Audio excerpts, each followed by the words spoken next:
إلى النبي محمد رسول الله صلى الله عليه وسلم وكافة الأنبياء والمرسلين ولجميع المسلمين والمسلمات والمؤمنين والمؤمنات وخصوصا إلى حضرة الشيخ داود الفطاني وإمام الغزالي شأن الله لهم الفاتحة.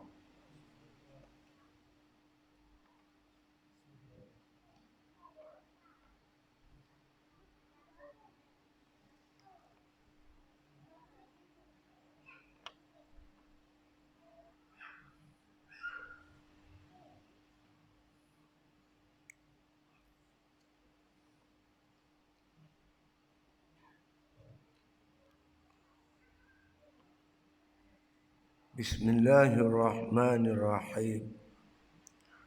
الحمد لله رب العالمين والصلاة والسلام على أشرف الأنبياء والمرسلين وعلى آله وصحبه أجمعين.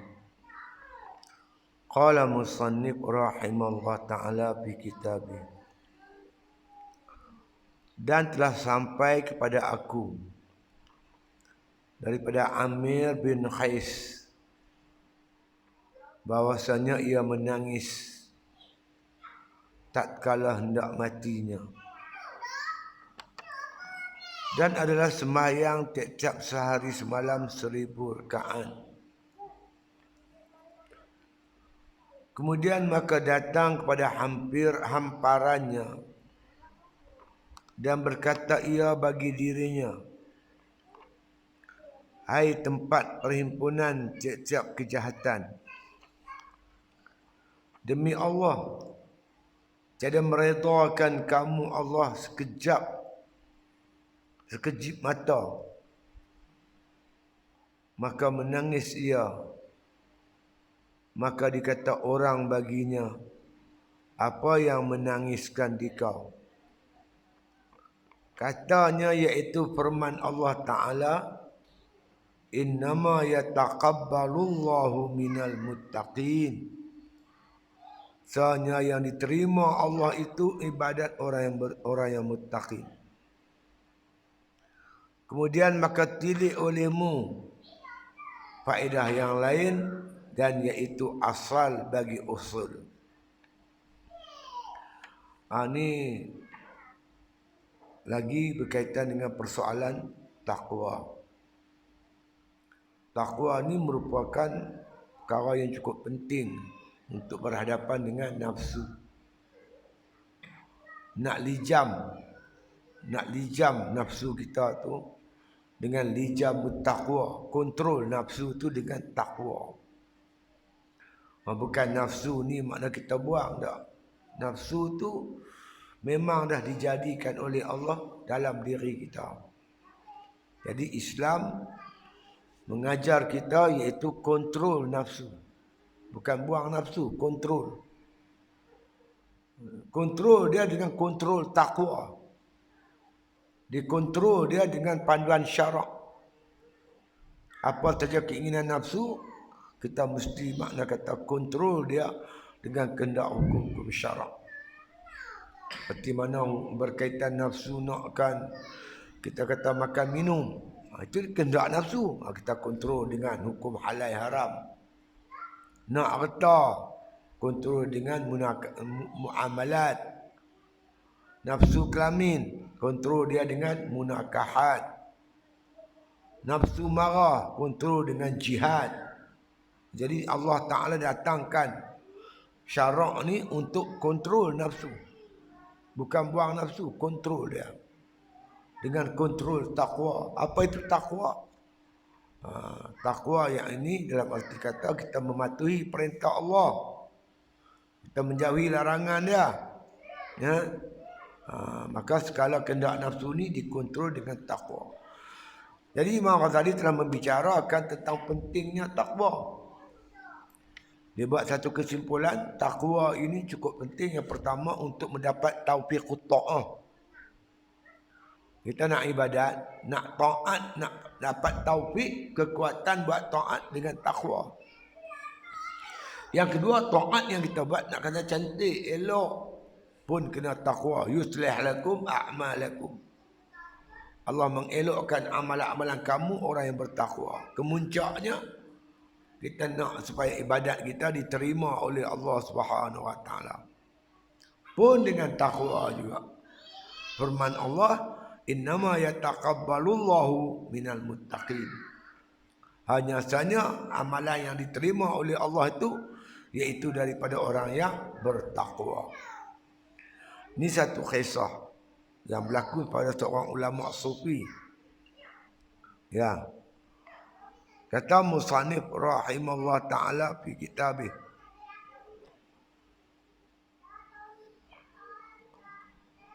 Dan telah sampai kepada aku, pada Imam Ghazali, daripada Amir bin Qais, cerita berkaitan Amir bin Qais, seorang abid yang kuat ibadat, bahwasanya ia menangis tatkala hendak matinya. Bila dia dekat-dekat nak mati, dia menangis. Banyak menangis dia. Banyak menangis. Dan adalah sembahyang tiap-tiap sehari semalam 1000 rakaat. Dia tiap-tiap hari sehari semalam sembahyang sunat 1000 rakaat. Buat ibadat banyak tapi nak mati menangis, takut pada Allah Ta'ala. Kemudian maka datang kepada hamparannya bila dia sakit, dia terjung tu, duduk atas tilam, tempat tidur dia. Ya. Dan berkata ia bagi dirinya, hai tempat perhimpunan tiap-tiap kejahatan. Bagi dia tempat tidur tu itulah tempat yang merugikan. Pada tidur ni banyak buang masa. Ada orang tidur sehari 7-8 jam. 7-8 jam tu kosong.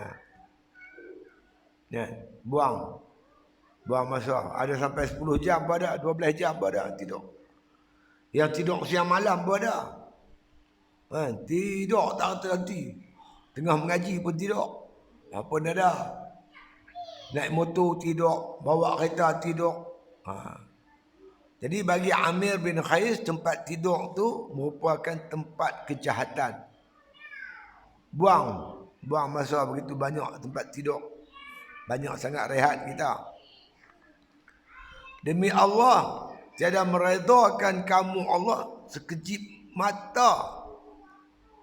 Allah tak reda kita orang yang membuang masa dengan banyak rehat, kurang beribadat. Ya, Allah tak reda perbuatan jenis macam tu, dia kata. Maka dikata orang baginya, apa yang menangiskan di kau? Kamu dah ibadat banyak. Sehari semalam semayang 1000 rakaat. Baca Quran tak tahulah lagi. Semayang 1000 rakaat sehari semalam ni, ini memanglah perangai sahabat lah. Itu memang. Terutama ahli sufah yang duduk di masjid Nabi tu. Mereka semayang sunat 1000 rakaat paling kurang. Quran sehari semalam khatam 30 juzuk. Itu amalan biasa ya di kalangan para sahabat. Dan ada tabi'in pun yang perangai macam tu, terutama ahli sufi. Jadi ibadat banyak yang duk menangis tu pasal apa? Katanya firman Allah, iaitu firman Allah Ta'ala, innama yataqabbalullahu minal muttaqin. Ayat ni yang menakutkan aku. Innama ni terjemah kepada sesungguhnya. Ada ulama terjemah hanya sanya. Apa makna innama? Innama ni dia menafikan yang lain. Yang ni lah ni, yang ni je. Yang lain bukan dia. Tu. Sungguhnya ni derian. Betul-betul derian lah. Tak ada lain dah. Bukan cepadak, bukan manggil, bukan apa. Tu sesungguhnya innama. Hanya sanya. Dia boleh sebut innama ni hanya sanya yataqabbalullah minal muttaqin. Hanya sanya Allah cuma terima ibadat orang bertakwa. Mana kalau tak ada sifat takwa, Tuhan tak terima. Adakah aku yang beribadat sehari semalam 1000 rakaat ni termasuk golongan takwa?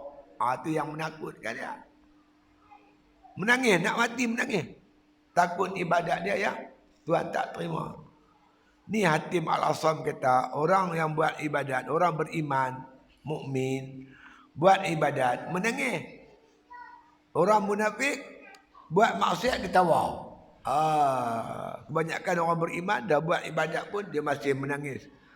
Kenapa dia menangis? Dia takut kut-kut ibadatnya Tuhan tak terima. Dia banyak menangis.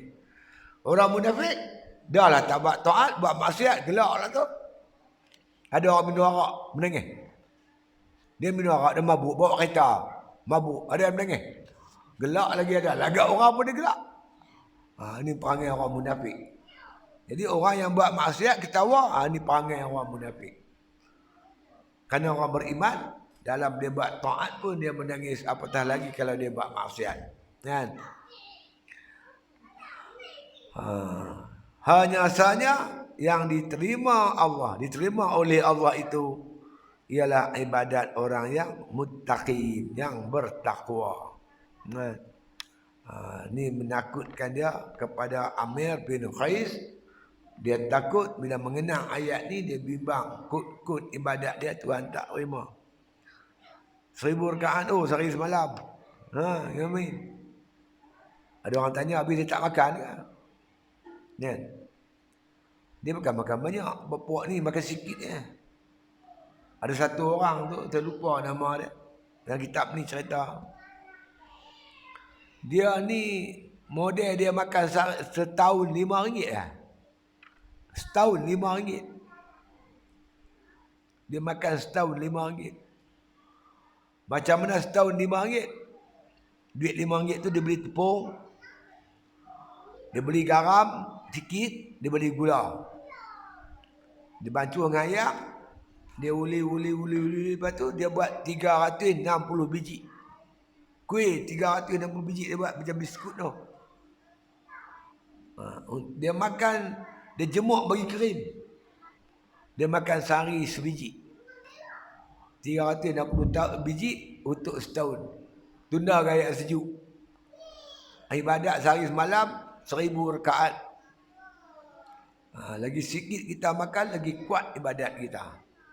La tumitul khalba bikasrati ta'am wasyarab. Jangan matikan hati kamu dengan banyak makan, banyak minum. Lagi kurang makan kita, lagi kurang minum kita, lagi kuat ibadat kita. Tengok sahabat mana ada gemuk-gemuk. Semua kurus-kurus ya, badan dia macam papan. Perut dengan dada sabar ya. Di perut boroi.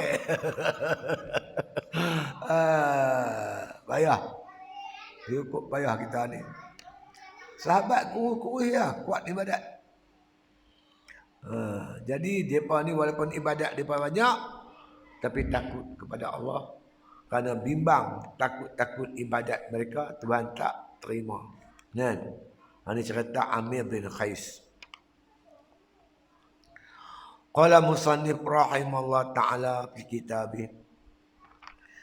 Kemudian ni makna Imam Ghazali nak lanjutkan lagi tentang kepentingan takwa ni. Maka tilik olehmu faedah yang lain. Ada benda lain lagi. Lain ni cerita Amir bin Qais nak bawa satu benda lagi, perkara lain lagi. Banyak hujah-hujah Imam Ghazali dia kemuka pada kitab ni betapa pentingnya takwa. Pertama dia buat main 12 ayat Quran. 12 kepentingan takwa, kemuliaan takwa. Lepas tu dia perkecikkan jadi parti kepada 3. Lepas tu dia bawa pula kisah Amir bin Qais. Kemudian dia nak bawa satu lagi perkara pada kita untuk dia nak tekankan tentang betapa pentingnya takwa itu. Kata musannif rahimahullah ta'ala, kemudian maka tilik olehmu faedah yang lain. Satu faedah, satu perkara yang penting yang dia nak cerita, lain daripada yang dia pernah cerita. Dan iaitu asal bagi usul. Usul tu asas. Dalam usul tu pula ada satu lagi yang penting lagi. Nak kata apa tu? asal bagi usul. Benda penting tapi punca yang penting tu lagi.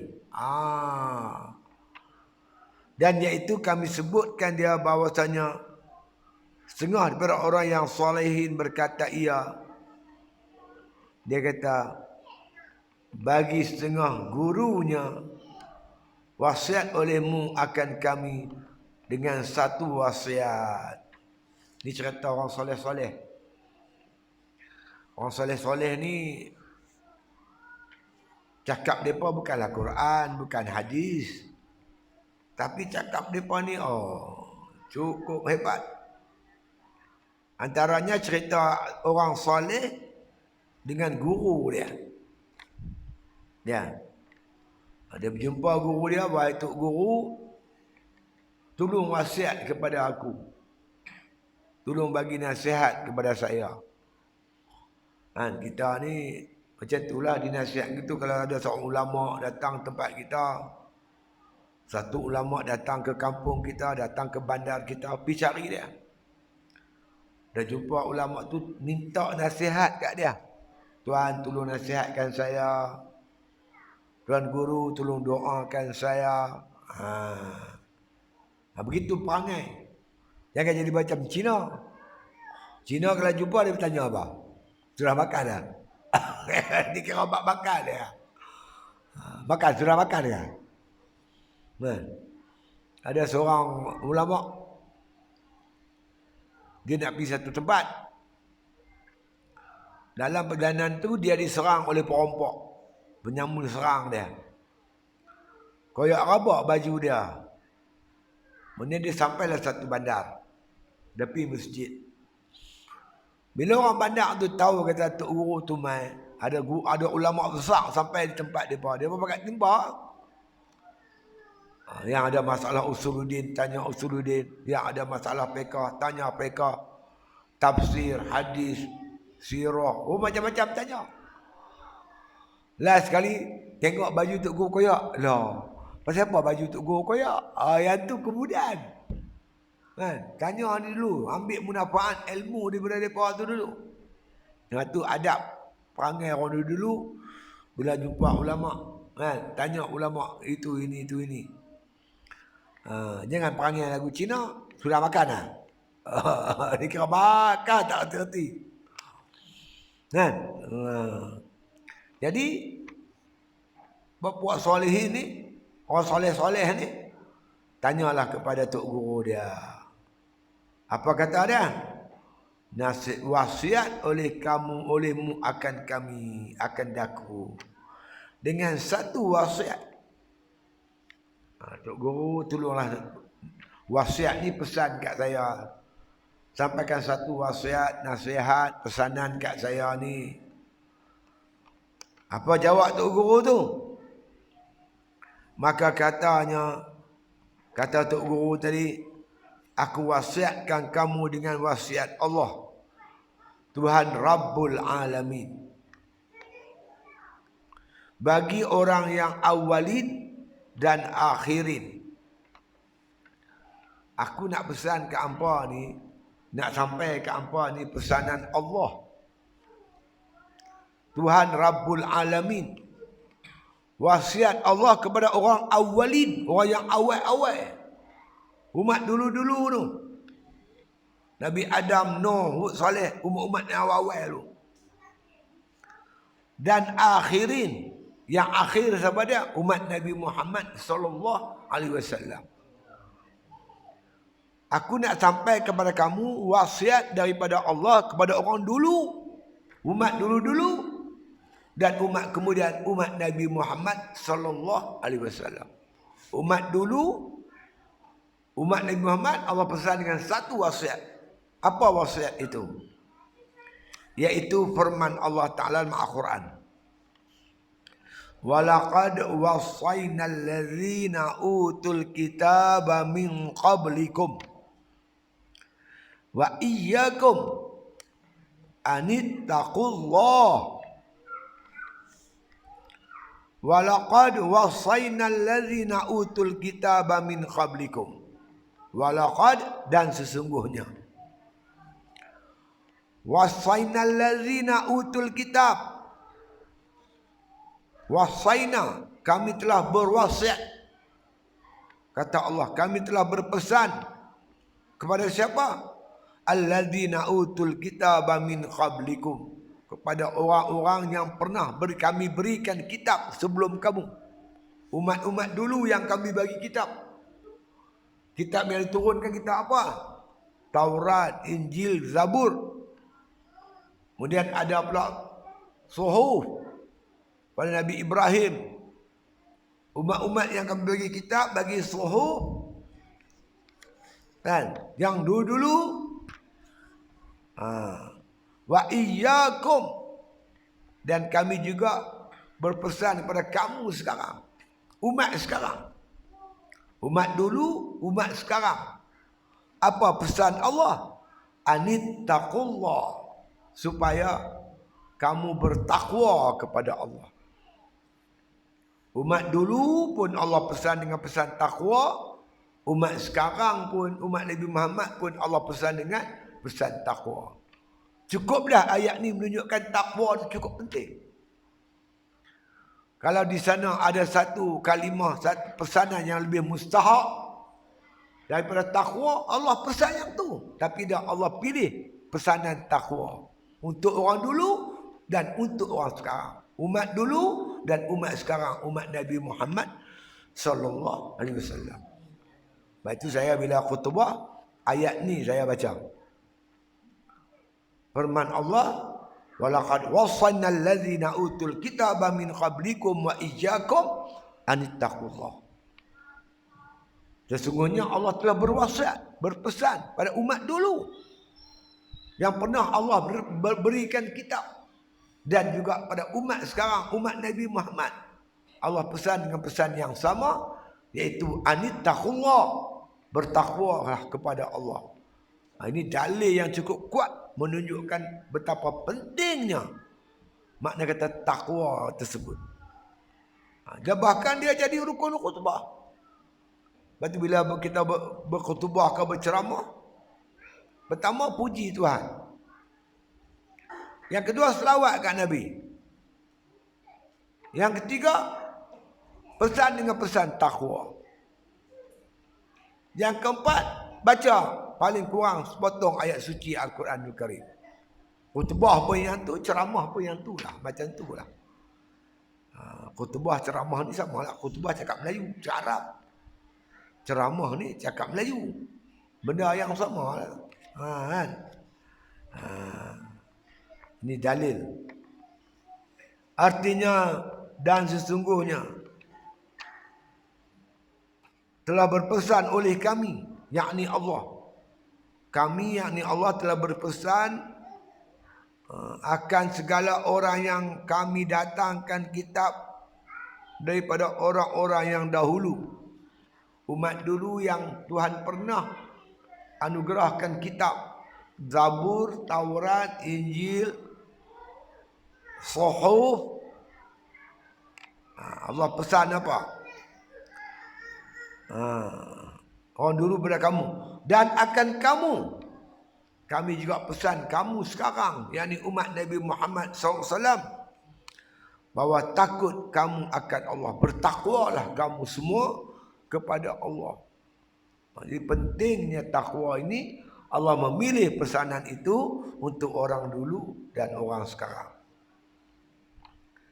Kata mu'alif radhiyallahu an, pengarang kitab ni, siapa dia? Al-Imam Ghazali rahimahullah ta'ala. Kata Imam Ghazali, tiadakah Allah Subhanahu wa ta'ala yang terlebih mengetahui akan barang yang maslahah bagi hambanya? Bukankah Allah ni orang yang merupakan yang paling alim, paling mengetahui tentang kebaikan, benda yang maslahah untuk kebaikan, makna kata hamba-hamba dia. Manakala ada satu kalimah yang lebih baik daripada takwa, Allah pilih yang tu. Ini Allah pesan umat dulu, umat sekarang dengan kalimah takwa. Menunjukkan ini kalimah yang paling hebat. Bukankah Allah Tuhan yang paling mengetahui tentang kebaikan untuk hamba dia? Macam kita lah, anak kita nak pergi kerja Kuala Lumpur. Belum dia pergi, mak pak dia akan pesan. Pesanan yang cukup bagus lah. Tentulah mak atau anak, mak atau bapa akan memesan anak dia dengan satu pesanan yang cukup baik. Yang cukup memberi manfaat. Ini Allah Ta'ala pesan kepada umat dulu, umat sekarang. Allah Ta'ala lebih tahu apa yang lebih mengelokkan hamba-hamba dia. Maka Allah pilih takwa, pesanan takwa. Yang makna barang maslahah bagi hambanya daripada tiap-tiap seorang. Dan tiadakah ialah yang amat menasihat bagi hambanya. Tuhanlah Tuhan yang paling memberi nasihat yang hebat-hebat. Dan terlebih kasih sayang. Allah lah yang paling kasih sayang kepada hamba dia. Dengan kasih sayang dia, itulah dia pesan kita agar bertakwa. Dan terlebih lemah lembut daripada tiap-tiap seseorang. Tuhanlah, apa mana ada lagi yang lebih lemah lembut kepada hamba-hamba dia.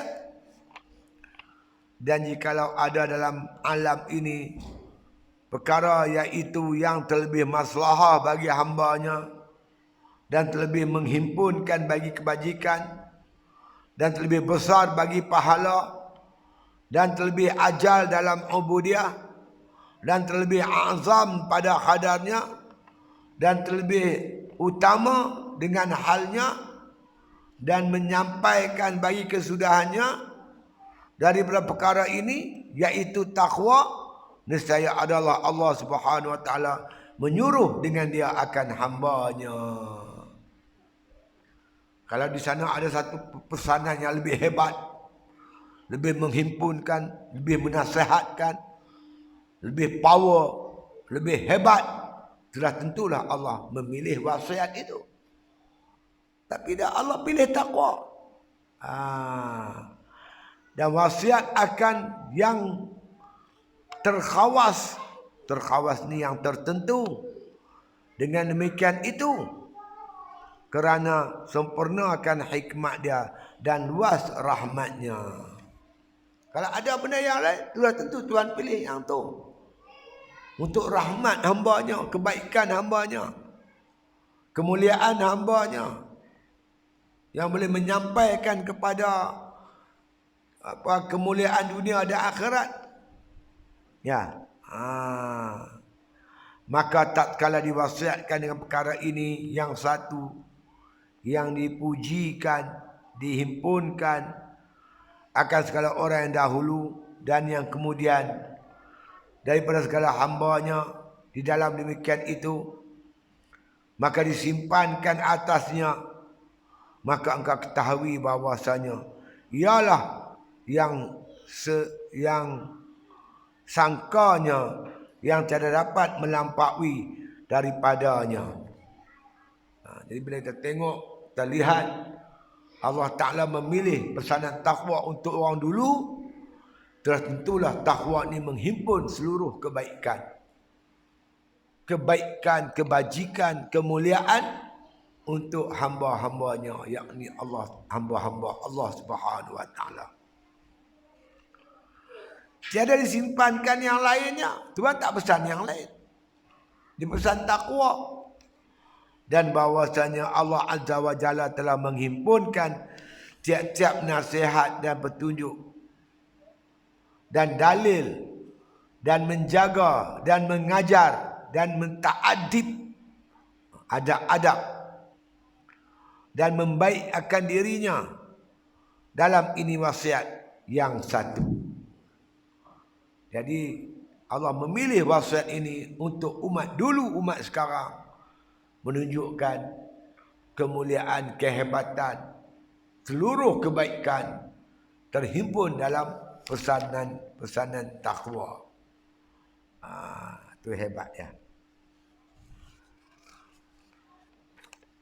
Seperti barang yang berpatut dengan rahmatnya dan hikmatnya. Jadi dengan hikmat Allah Ta'ala, kebijaksanaan Allah Ta'ala, Allah memilih pesanan ini untuk orang dulu dan sekarang. Jadi peganglah baik. Pegang kuat-kuat. Benda ni biasa aja. Hari-hari tiap-tiap Jumaat kita dengar takwa, takwa, takwa, takwa. Tapi kita tak apa nak perasan di mana pentingnya takwa ini. Imam Ghazali dia bongkar habis dalil-dalil yang menunjukkan kehebatan takwa. Baik itu Sayyidina Umar radhiyallahu an, dia pesan kepada Sa'ad bin Abi Waqqas. Ketika Sa'ad bin Abi Waqqas yang bawa bala tentera dia nak menyerang tentera Rom, Umar naik jadi ketua, jadi khalifah, dia tulis surat kepada Sa'ad Abi Waqqas. Aku berpesan kepada kamu Sa'ad dan tentera-tentera Islam agar kamu bertakwa kepada Allah Subhanahu wa taala. Itu pesan Sayyidina Umar. Jadi dengan takwa inilah Allah tolong kita, Allah bantu kita. Innallaha ma'al muttaqin. Allah membantu dan menolong orang yang bersifat dengan takwa. Bila Tuhan tolong kita, siapa boleh mengalahkan kita? Hebatnya orang Islam ni sebab dia mendapat bantuan Allah, pertolongan Allah. Kerana ada padanya sifat-sifat takwa. Kemenangan yang kita capai, kata Umar, kerana musuh buat maksiat. Musuh buat maksiat, mungkar. Kita bertakwa, kita menang dengan bantuan Allah. Tapi dia kata kalau kita buat maksiat, seperti mana musuh buat maksiat, ketika itu kekuatan persenjataan yang menentukan menang dan kalah. Siapa banyak senjata, dia menang. Siapa tentera ramai, dia menang.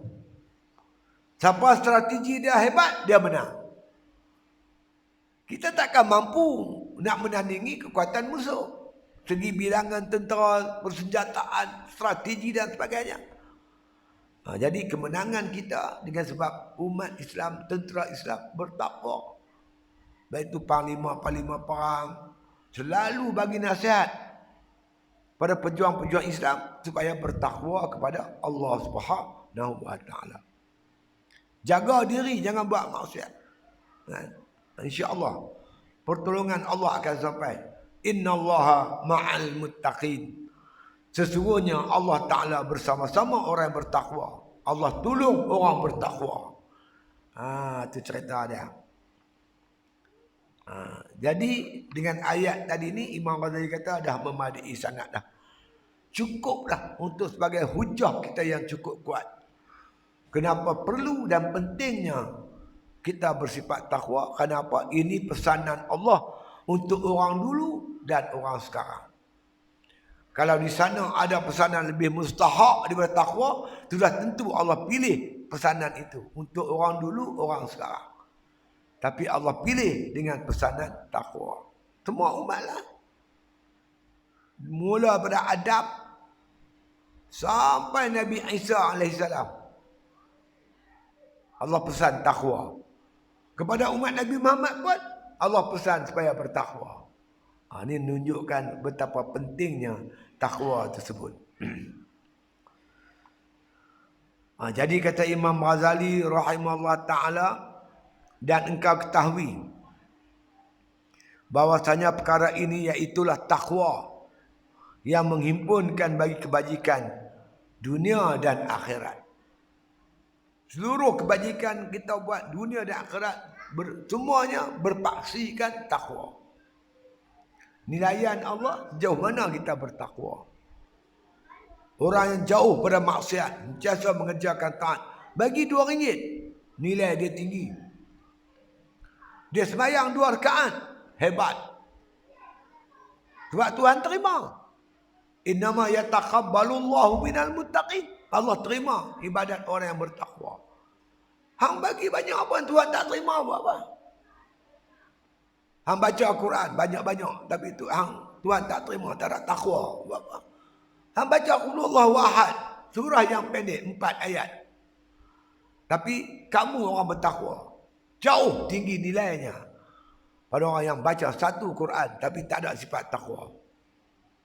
Sebab Allah kata dah, innama yatakabbalullahu minal muttaqin. Allah cuma terima ibadat orang bertakwa. Bila Tuhan terima, nilai dia tinggi. Ibadat tu nilai dia cukup tinggi. Kalau Tuhan tak terima, tak ada harga di sisi Allah Subhanahu wa taala. Ini pentingnya takwa. Ya, menghimpunkan kebajikan dunia dan akhirat. Yang memada ia bagi sekalian yang dicita-cita. Jadi orang yang cita-cita ahlul ibadah, orang yang buat ibadat, sudah tentu dia nak ibadat dia Tuhan terima. Jadi apabila dia tahu hanya Allah terima ibadat orang bertakwa, maka dia berusaha sungguh-sungguh menjadikan dirinya hamba Allah yang bertakwa. Jauh daripada maksiat. Banyak buat taat. Banyak kebajikan yang dilakukan. Baik hubungan dia dengan Allah, dengan manusia. Ayu ta'a fala yu'sa. Wa ayuzkara fala yunsa. Wa ayushkara fala yukfara. Mengikut ta'rif yang diberi oleh Imam Mujahid. Imam Mujahid kata, at-taqwa huwa, taqwa ialah ayyuta'a, bahawa Allah Ta'ala ditaati. Fala yu'sa, tidak sama sekali diderhakai. Taat tak derhaka. Tak pernah derhaka pada Allah. Sentiasa taat pada Allah. Ini orang takwa. Wa yuzkara fala yunsa. Hati dia sentiasa ingat kat Tuhan. Tak pernah lupa pada Tuhan. Walaupun kelip mata. La ilaha illallah Muhammad Rasulullah. Fi kulli lamhatin wa nafasin. Adada ma wasi'ahu ilmullah. Zikir tu. Kan? La ilaha illallah Muhammad Rasulullah. Kan? Maknanya fi kulli lamhatin. Setiap kelipan mata, wa nafasin, hembusan nafas. Ada damikul ilmullah, panjang yang diketahui oleh Allah. Maknanya hatinya tu sentiasa mengingati Allah dan tak pernah lupa kepada Allah Ta'ala. Wa yushkara fala yukfara, sentiasa mensyukuri nikmat Allah dan tak pernah kufur akan nikmat Allah Subhanahu wa taala. Itu hebatnya orang yang bertakwa. Kata Imam Mujahid. Ya, itu dia.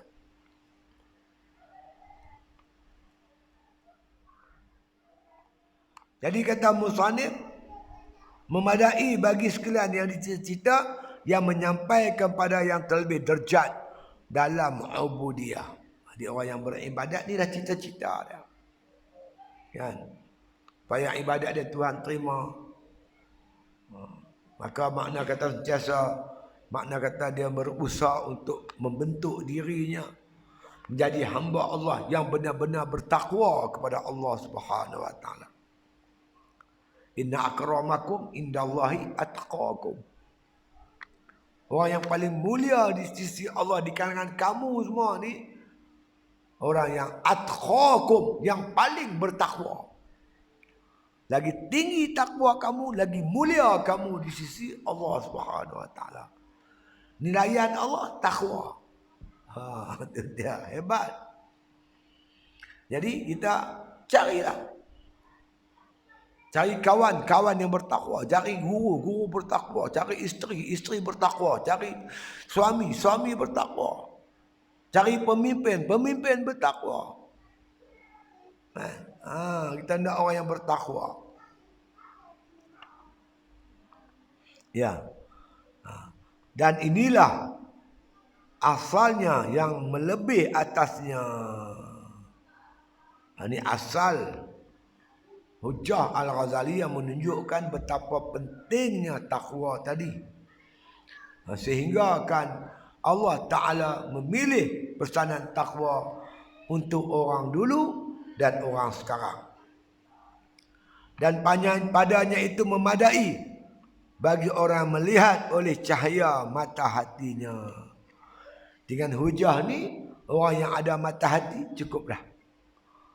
Cukuplah, dia tak boleh tolak dah. Tapi kalau orang tak ada mata hati, tak payahlah. Dia akan bagi alasan gitu begini, begitu begini. Walaupun dia kafir, tapi yang jujur. Kafir yang jujur lebih baik daripada orang Islam yang tak jujur. Kafir ni tak masuk kategori apa langsung. Di kalangan orang beriman pun kita pilih yang bertakwa. Tambah kafir tak masuk cerita langsung. Wala abdun mu'minun khairun min musyrikin walau a'jabakum. Sesungguhnya kata Allah, seorang abdun mu'minun, seorang hamba sahaya yang beriman, jauh lebih baik daripada orang kafir. Walaupun menakjubkan kamu. Orang kafir tu menakjubkan kita, cakap dia petah, harta dia banyak. Tapi kafir. Berbanding orang beriman, walaupun hamba.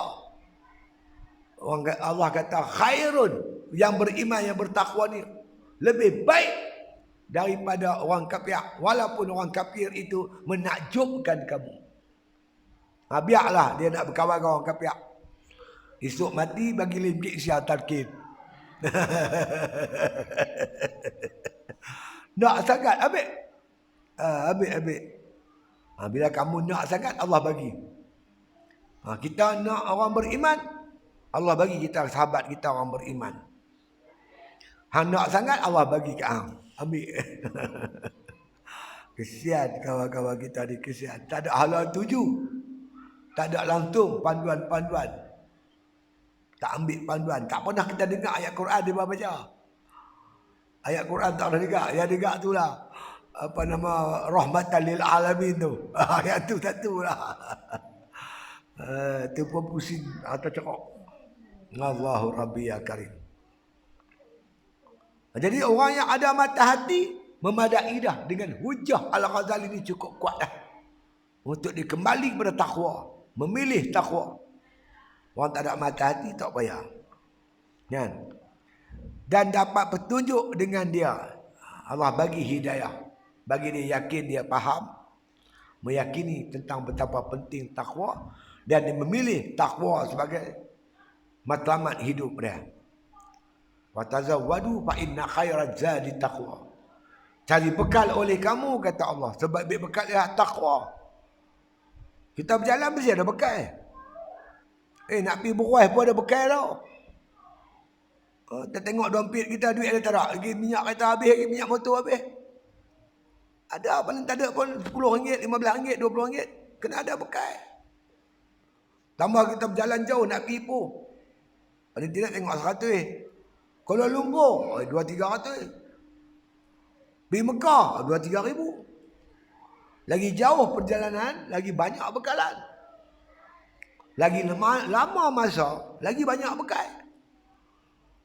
Kalau nak pergi umrah 14 hari, kita bawa 3-4 ribu. Nak pergi kerja haji, sampai 45 hari, 5-6 ribu kita bawa. Lagi jauh, lagi tempoh panjang, lagi banyak bekal. Berapa jauh nak pergi? Nak mati, berapa jauh perjalanan? Tak boleh disukat dengan kilometer. Duduk dalam kubur saja pun tak tahu berapa puluh ribu tahun. Berapa ribu tahun nak duduk dalam kubur. Padang mahsyar. Siratal mustaqim. Bukan perjalanan yang dekat. Masa yang bukan singkat. Bekalan kena banyak. Maka Allah bagi satu ayat yang pendek ya. Wa tazawwadu fa inna khairaz zadi taqwa. Cari bekal oleh kamu. Sebaik bekal ialah taqwa. Bekal di dunia, bekal di akhirat. Jadi kalau kita tak kira lah kita siapa, kita berniaga sebagai peniaga yang bertakwa, penternak yang bertakwa. Kan? petani yang bertakwa, guru yang bertakwa, majikan yang bertakwa, pekerja yang bertakwa, penuntut yang bertakwa. Takwa, takwa, takwa, takwa. Itu dia. Maka kata Musannif rahimahullah ta'ala, dan inilah asalnya melebih atasnya dan padanya itu, memadai bagi orang melihat oleh mata hatinya. Jadi orang yang ada mata hati, dia nampak terang dan cerah lah. Sebab hujah yang dibagi ni bukan calang-calang hujah. Hujah Al-Quran. Dan insya-Allah dapat petunjuk dengan dia. Dengan hujah tadi. Dan diamalkan dengan demikian itu. Bila kita tahu pentingnya takwa, kita usahlah sungguh-sungguh untuk menjadi hamba Allah yang bertakwa, yang menjunjung sungguh-sungguh perintah Allah, yang rasa gerun dan takut kepada Allah, yang sentiasa memelihara diri dia. Walaupun dalam perkara-perkara yang harus bercakap, harus jangan bercakap kosong, cakaplah yang memberi manfaat. Buat apa pun, jadikan dia sebagai kebajikan, sebagai hamba yang bertakwa. Maka dapat, dia kata, dapat kaya. Maka dapat kaya. Wallahu waliyu taufik, hidayah wa taufik. Kaya apa dia? Maknanya bila ada takwa ni mencukupi lah. Kaya ni tak perlu lagi lah. Yang lain-lain tu tak perlu lah. Cukup dah. Ada takwa ni dah. Habis dah. Habis modal. Sud. Untung yang berganda-ganda lah. Orang yang dapat sifat takwa ni, dia ibarat orang kaya. Mencukupi lah. Memadai lah. Kan? Itu dia. Seorang petani yang bertakwa, nelayan bertakwa, peniaga bertakwa, majikan bertakwa, pekerja bertakwa, cukup lah. Itu dia. Wallahu waliyul hidayah wat taufiq bifadlih. Wallahu, bermula Allah Ta'ala, waliyul hidayah, wali, pelindung yang memberi hidayah, memberi petunjuk pada kita supaya kita boleh nampak dengan jelas tentang kepentingan takwa. Wat taufiq, wali taufik, Tuhan yang mempunyai, yang memberi taufik, kekuatan kepada kita, takyid, kekuatan pada kita untuk kita bersifat dengan sifat takwa. Dengan bantuan Allah, Allah campak kita sifat takwa, kekuatan untuk bersifat dengan sifat takwa. Semuanya ini bifadlihi, dengan anugerah daripada Allah Ta'ala. Kita kena usahalah. Tapi yang mencampakkan sifat takwa kepada kita ialah dengan izin Allah, dengan anugerah Allah, dengan kasih sayang Allah. Kemudian kata musannif rahimahullah ta'ala, dan jika kau kata sungguhnya telah besarlah kadar perkara ini dan tinggi tempatnya dan sangat berhajat ketahui akan dia, maka tiada sekarang daripada tafsilnya. Lepas ni soalan pada Al-Ghazali, minta tafsil lagi, minta diperincikan lagi tentang takwa ini, tentang makna dia, huraian dia dan sebagainya. Kerana kita amat berhajat pada takwa ni. Jadi maknanya kalau dengan poin-poin yang kita buat 3-4 malam ni, nak ceramah takwa ni, tajuk takwa, agak-agak berapa jam? Agak-agak berapa jam? Ada orang telefon saya, Ustaz, mai ceramah tempat kami, Ustaz tak boleh mai. Dia kata boleh, insya-Allah. Saya bagi tarikh. Dia pun mesej. Tajuk apa Ustaz? Saya balas takwa. Tajuk satu ya, takwa. Pendek sangat Ustaz. Tunggulah tengok pendek kan banyak. Rupanya tak cukup sehari. Tu 12 ayat tu, bayanglah. Lepas tu simple jadi 3. Lepas tu masuk walaqad wasainal ladzina utul kitab tu apa jam dah. Tu belum lagi makna takwa.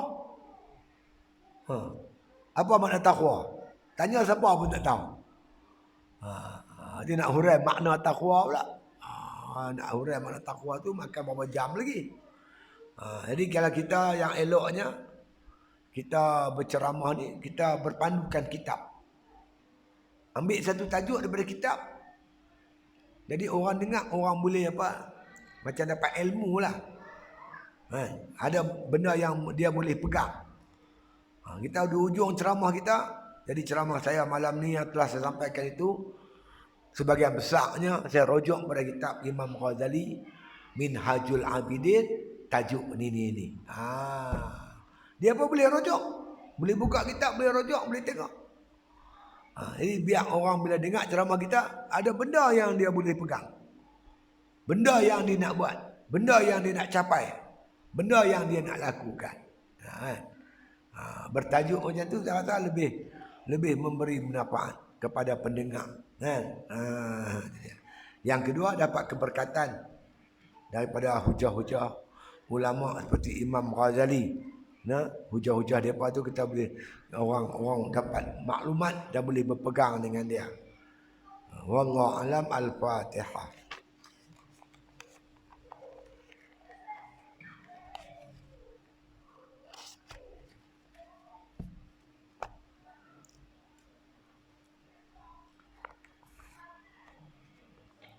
Bismillahirrahmanirrahim. Alhamdulillahirabbil alamin. Salatu wassalamu ala asyrafil anbiya wal mursalin wa ala alihi washabihi ajma'in. Rabbana atina min ladunka rahmatan wa hayyi lana min amrina rasyada. Allahumma arzuqna hubbak wa hubba man ahabbak wa hubba ma yuqarribuna ila hubbik waj'al hubbaka ahabba ilaina minal ma'il barid. Sallallahu ala khair khalqihi Muhammadin wa ala alihi wa sahbihi wasallam walhamdulillahi rabbil alamin.